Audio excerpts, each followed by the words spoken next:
sortir de la douche, du coup j'ai les cheveux tout mouillés qui commencent un petit peu à boucler.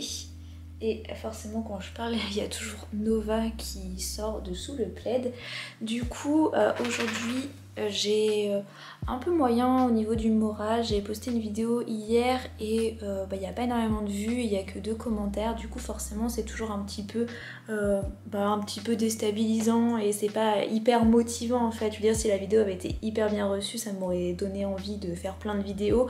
Là c'est un peu moins le cas. J'ai changé de place parce que j'étais pas trop à l'aise là où j'étais. Du coup voilà, comme je le disais, je suis pas dans un mood hyper motivé, j'ai envie de faire plein de trucs, contrairement à hier où j'étais assez motivée. J'ai filmé dans la cuisine des petites recettes, etc. Là bof, il n'y a pas de soleil non plus, peut-être que ça joue un petit peu, mais je me suis dit du coup que j'avais envie de faire de la couture. En fait comme on a Nova, notre chien qui est là, tiens là, montrer ta tête, voilà, il y a Nova. Du coup sur le canapé en fait on met un plaid tout le temps au cas où qu'elle ait un accident, un vomi ou autre, puisqu'en fait elle est tout le temps sur le canapé, elle dort dessus en général la nuit. Du coup pour nous c'était important, enfin on trouvait que c'était mieux d'avoir un plaid pour protéger le canapé. C'est pas ce qu'il y a de plus joli, mais voilà, on évite des grosses taches sur le canapé.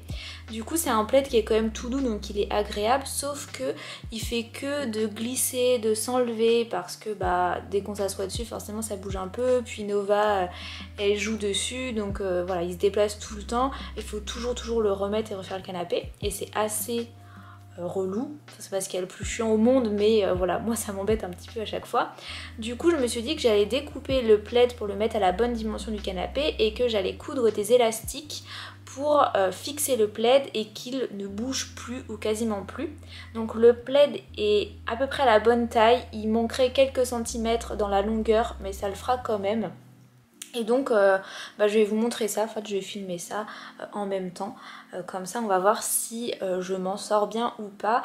J'ai des élastiques que j'ai récupérés sur un draous qui ne me servait plus du tout, qui est plus à la bonne taille. Du coup voilà, je devrais avoir assez d'élastiques. Voilà le canapé, j'ai enlevé les coussins et tout ce qu'il y avait dessus.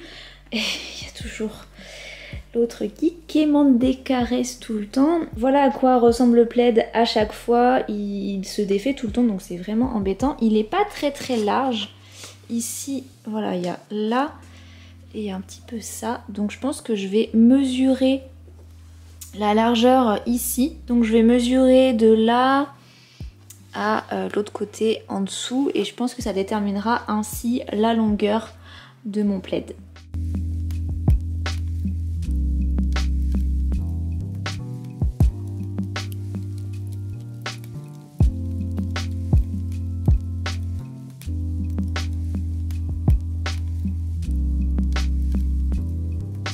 Évidemment là où je veux filmer il y a le carré lumineux, donc j'ai mesuré le plaid et en fait il faut vraiment pas que j'enlève beaucoup parce que 95 cm j'ai mesuré, il faut que je m'arrête par là, donc en fait il restera juste une grande bande, mais il est très doux et je me dis que je pourrais en faire des cotons démaquillants lavables et je pourrais même faire un tuto sur ma chaîne.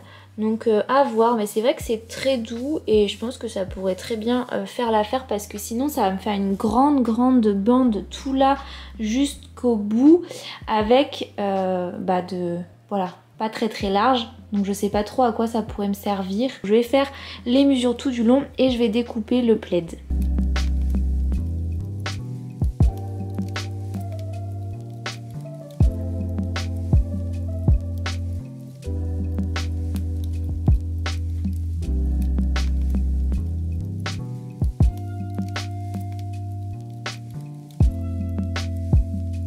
C'est une matière en fait qui est très élastique. Du coup c'est pas évident au niveau des mesures parce que ça s'étire beaucoup et c'est un petit peu déformé au niveau des coins. Donc j'ai essayé de faire au mieux le plus droit possible. Donc j'espère que ça va aller. Je vais peut-être poser les coussins du canapé dessus pour être sûre en fait que ça recouvre bien le canapé, parce que ça serait bête de couper et de s'apercevoir en fait que ça marche pas. Donc je pense que je vais faire ça, ça va peut-être m'aider. J'aurais peut-être dû faire ça dès le début finalement.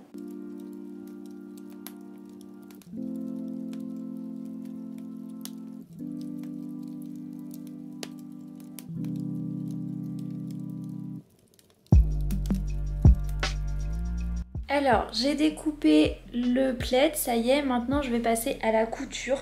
Je vais devoir surfiler toute la longueur puisque ça a l'air d'être une matière qui a tendance quand même à se défaire et après je ferai l'ourlet. Donc ça va être un petit peu long de tout surfiler parce que il est très long le plaid, mais je pense que c'est quand même nécessaire de le faire pour que ça tienne vraiment bien parce que ça va être tendu, donc peut-être que voilà, les coutures vont peut-être être un petit peu tendues, donc vaut mieux que ça soit bien fait que de devoir refaire par la suite.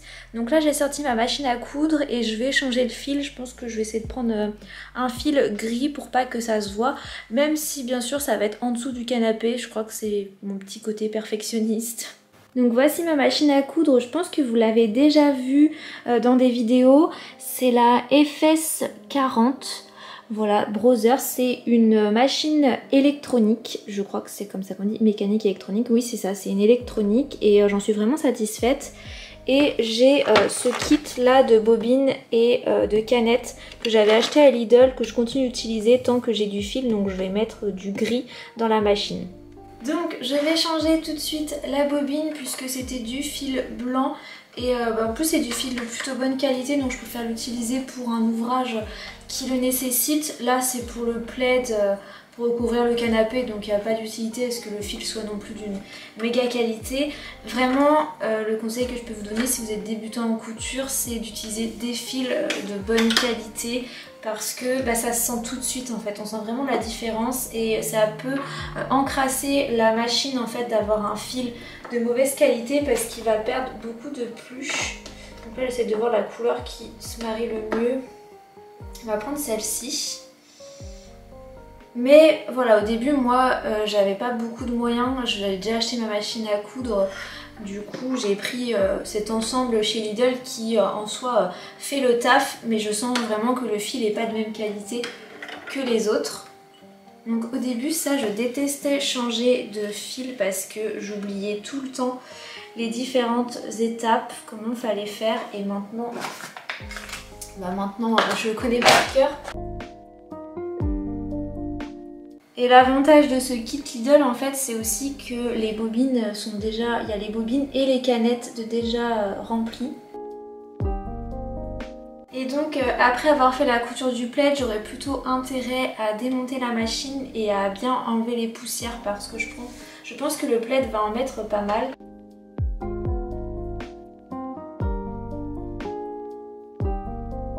Et voilà, c'est installé, je vais juste changer le pied de biche. Je vais en prendre un exprès pour faire la surpiqûre. Donc c'en est un qui permet vraiment de bien guider le tissu je trouve, et ça se change vraiment tout simplement un pied de biche. Pareil, au début je pensais que c'était compliqué et en fait pas du tout, en 2 secondes c'est fait, donc il n'y a pas de raison de ne pas changer pour s'adapter vraiment à la couture qu'on souhaite faire. Hop, voilà, je suis prête. Donc je choisis bien mon point. Et j'espère que vous me voyez bien. Je vais pouvoir commencer à surfiler.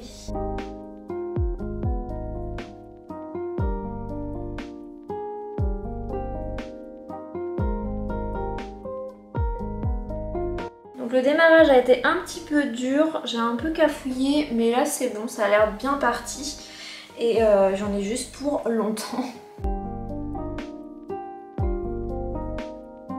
Bon, je vais couper la caméra, sinon je vais prendre toute la place dans la carte mémoire et dans la batterie. Et je vous retrouve à la fin, une fois que j'ai terminé de surfiler le tout. Je vous reprends, j'ai terminé, ça y est, donc ça a un petit peu ondulé le tissu, mais c'est normal.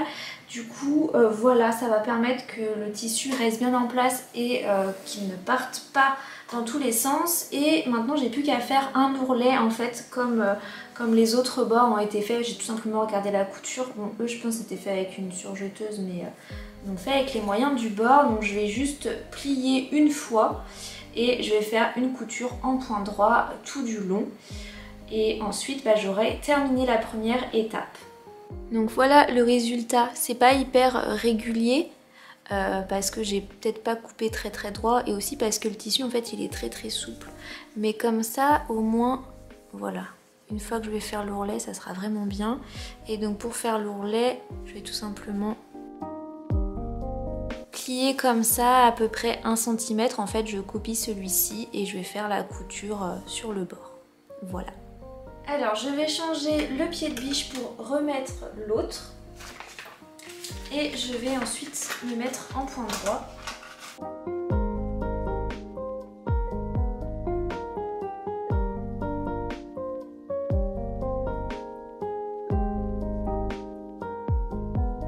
Et on n'oublie pas de faire un point d'arrêt pour pas que la couture se défasse. Et au fur et à mesure que le tissu avance, je le plie sur à peu près 1 cm.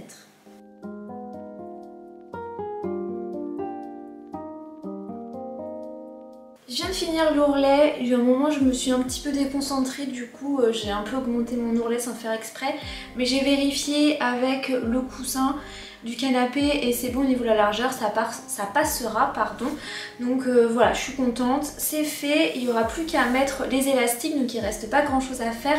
Juste vu l'heure, je pense que je vais manger parce que j'ai faim et que j'ai pas envie d'attendre, il est 12h48 et je vais manger ce que j'ai préparé hier, donc c'est un gratin de pommes de terre courgettes avec un petit peu de lardon et de crème fraîche, donc je vais faire réchauffer ça au micro-ondes et par contre je sais pas ce que je vais regarder. J'aime bien en général regarder une série ou quelque chose en mangeant, mais je privilégie des séries en VF parce qu'en fait quand il y a des sous-titres et que je mange en même temps j'ai un peu plus de mal, mais en ce moment j'ai aucune série que je regarde en VF parce que j'essaye de privilégier au maximum les séries en version originale parce que je trouve ça vraiment mieux et en plus ça me fait travailler un petit peu mon anglais. Du coup là je sais pas trop ce que je vais regarder, mais en tout cas je vais mettre à réchauffer mon gratin parce que j'ai vraiment faim. Hier j'avais directement fait les gratins dans les petits tupperwares, comme ça c'est pratique. Il y a une portion ici et les deux autres on les mangera demain soir puisque ce soir on va sans doute manger des petits trucs du marché. Quand mon copain va revenir du marché, il va s'arrêter pour voir ce qu'on pourrait prendre. De temps en temps on se fait un petit plaisir, c'est vraiment assez occasionnel qu'on se fasse on mange un truc sur le marché, mais de temps en temps on aime bien. Donc voilà mon petit gratin tout simple. Au niveau de la viande, je ne suis pas végétarienne, j'essaye de réduire ma consommation de viande, donc j'en mange très peu dans la semaine, mais j'en mange encore. Je viens de placer les coussins à l'envers sur le plaid, donc voilà ce que ça donne. Et avec l'élastique maintenant je vais prendre les mesures pour savoir en fait où placer l'élastique. Donc ça va être de l'à peu près parce qu'évidemment quand ça va être dans le canapé ça sera un petit peu différent. Mais vous voyez c'est assez juste à ce niveau là. Mais bon j'ai pas trop le choix et je pense qu'avec l'élastique ça devrait maintenir en place. Je pense mettre l'élastique comme ça en angle comme ça et ça devrait plutôt bien maintenir. Ça va faire un truc comme ça. J'ai fini de prendre les mesures pour fixer les élastiques et j'ai mes élastiques ici. Donc comme je vous l'avais dit, je crois ils viennent d'un ancien Draus qui me servait plus. Ça va pas être un résultat très propre, très joli, mais on s'en fiche parce qu'on le verra pas du tout. Ça sera dessous le canapé. Moi je veux juste que ça tienne mon plaid et qu'il soit plus tout le temps à glisser. Donc j'espère que ce que je veux faire ça va fonctionner. Là il n'y a rien de bien compliqué, fixer l'élastique. Je vais juste repasser plein de fois sur l'élastique pour être sûr qu'il soit bien maintenu et surtout pas me tromper dans les mesures. Donc au niveau de la longueur j'ai compté qu'il fallait que je le mette à 20 cm et les élastiques j'ai mesuré, j'ai tendu pour que ça soit pas lâche, que ça maintienne bien, ils font 25 cm. Donc j'espère que mes mesures sont les bonnes. On va vite le savoir parce que j'en ai vraiment pas pour longtemps. Donc là je mesure 25 cm, je mets bien l'élastique dans le côté intérieur du plaid, donc il faut juste que je détermine quel côté est sur le dessus. Je pense que c'est celui-ci.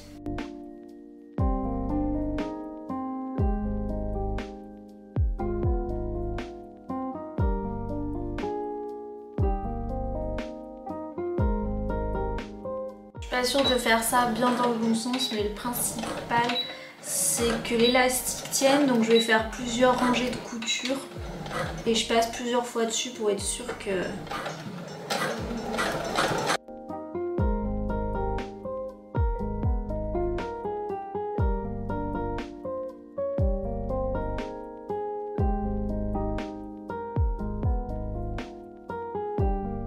Donc voilà, le premier élastique est cousu. Je pense que ça va être plutôt solide et que ça devrait pas lâcher. Après à voir, parce que si c'est trop tendu ça risque de lâcher, mais si c'est tendu pile comme il faut, bah ça va bien se maintenir. Donc voilà le premier qui est sur ma longueur. Maintenant je vais le mettre sur la largeur et j'ai mis à 30 cm.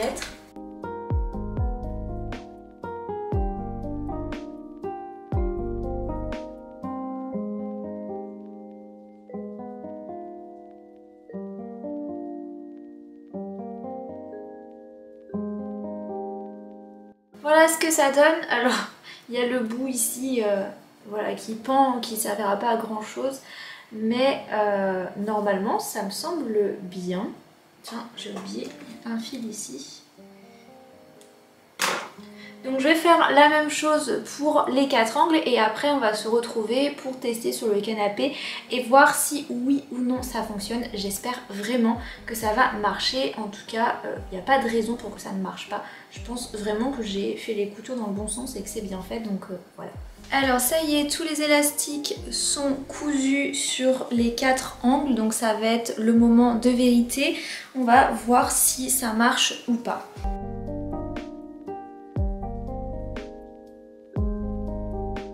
Alors ça a l'air de bien tenir. Le seul truc auquel j'avais pas du tout pensé, c'est en fait sur le devant.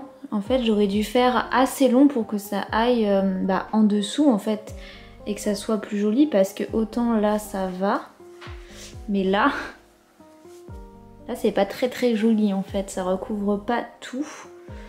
Donc c'est un peu dommage, j'aurais dû prévoir plus long. Après c'est pas grave, c'est plus quelque chose de pratique que beau. Mais c'est vrai que j'aurais bien aimé que tout arrive à la même longueur. Et c'est pas vraiment le cas. On peut peut-être tirer un petit peu, mais voilà, l'idéal ça aurait été de le coincer en dessous. Et ça se coincera pas. Donc ça peut toujours un peu bouger, effectivement ça... Ouais, quoi que ça tient bien comme ça. J'aurais pu juste à tirer pour remettre comme ça. Les élastiques sont bien placés, je pense. Après, on va vraiment s'en rendre compte en l'utilisant.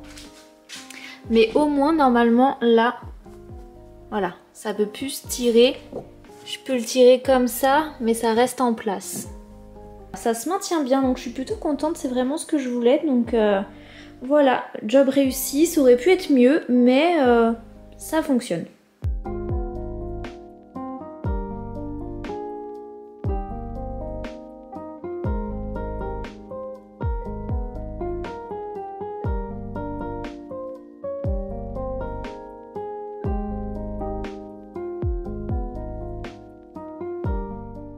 On a l'habitude de donner des goûters à Nova assez régulièrement et je voulais vous montrer son dernier jeu qui est pas vraiment un jeu, mais en tout cas ça nous sert pour lui donner ses friandises. Je vais vous montrer ça tout de suite. Donc voilà comment ça se présente. C'est tout simplement un tapis avec, comme vous le voyez, en fait du tissu qui fait penser un petit peu à de l'herbe entre guillemets, et en fait on vient cacher les friandises dans le tapis aux différents endroits et ainsi le chien va renifler pour trouver les friandises et fouiller dedans, et du coup ça les fait travailler, puisque renifler chez les animaux c'est quelque chose qui les fait se dépenser et travailler, c'est vraiment important. Et donc ça c'est vraiment sympa.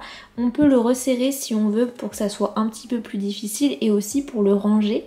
Du coup là c'est l'heure du goûter, donc je vais lui mettre des petites friandises et je vais vous montrer en fait comment je les mets et comment est-ce qu'elle joue avec après. Enfin comment elle essaye de les chercher. Mais voilà, je trouve ça vraiment sympa. Au début quand on l'a vu sur le site, on savait pas trop à quoi s'attendre. Et finalement c'est vraiment utile et comme ça l'occupe un petit moment. Donc je lui cache des petits os comme ça, petits, et je les coupe en deux pour en cacher plein. Donc j'en prends un, je le casse en deux et je viens le cacher tout simplement à différents endroits et j'en mets à peu près une dizaine ou... Enfin je compte pas vraiment le nombre que je mets.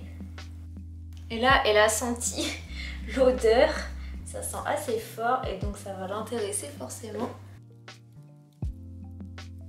Tu vas au panier Nova ?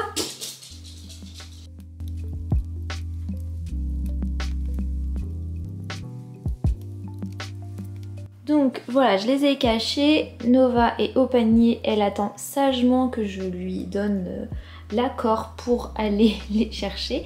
C'est bon Nova.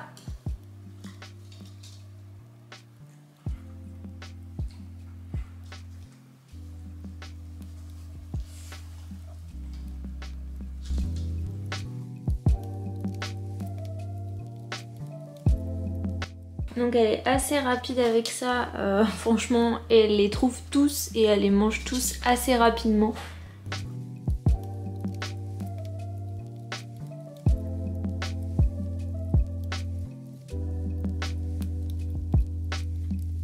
Et donc voilà comment on lui donne son petit goûter. Des fois on lui donne autre chose, on ne met pas toujours systématiquement dedans, mais on le fait assez régulièrement. Et ça nous arrive aussi de cacher des friandises au coin de la pièce et comme ça elle les cherche.